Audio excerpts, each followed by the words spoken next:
धरणामध्ये येणाऱ्या पाण्याची आवक कमी झाली आहे। उजनी धरणामध्ये येणाऱ्या पाण्याच्या विसर्गामध्ये घट झाली आहे। सध्या दौंड या ठिकाणाहून धरणामध्ये 31,898 क्युसेकनं पाण्याचा विसर्ग होतोय। धरण 99.67% भरलंय। धरणामध्ये 117.5 TMC पाणीसाठा उपलब्ध आहे। धरणातून भीमा नदीपात्रामध्ये 31,600 क्युसेकनं पाण्याचा विसर्ग सुरू आहे।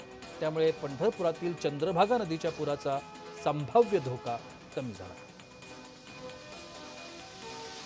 यंदा सोलापूर जिल्ह्याकडे वरुण राजाने पाठ फिरवलेले आहे। समाधानकारक पाऊस आतापर्यंत झालेला नसला तरी सोलापूर जिल्ह्याचे वरदायिनी उजनी धरण मात्र 97.63% भरल्यामुळे शेतकऱ्यांमधून नागरिकांमधून समाधान व्यक्त होत आहे।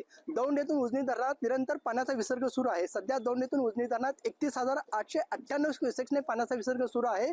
धरणात 117.5 TMC पाणीसाठा उपलब्ध झालेला आहे आणि उजनी धरणातून भीमा नदी पात्रात जो विसर्ग सुरू होता तोही कमी करण्यात आलेला आहे, कारण दौंड येथून पाण्याची होणारी आवक कमी झालेली आहे। उजनी धरणातून भीमा नदी पात्रात 31,600 क्युसेक्सने पाण्याचा विसर्ग होत असल्यामुळे पंढरपूर येथील भीमा नदीची पातळी कमी झालेली आहे। काल नदी दुथडी भरून वाहत होती, आज मात्र पाण्याची पातळी कमी झालेली आहे आणि त्यामुळे संभाव्य पुराचा धोका टळलेला आहे। संतोष कुलकर्णी, जय महाराष्ट्र न्यूज, पंढरपूर।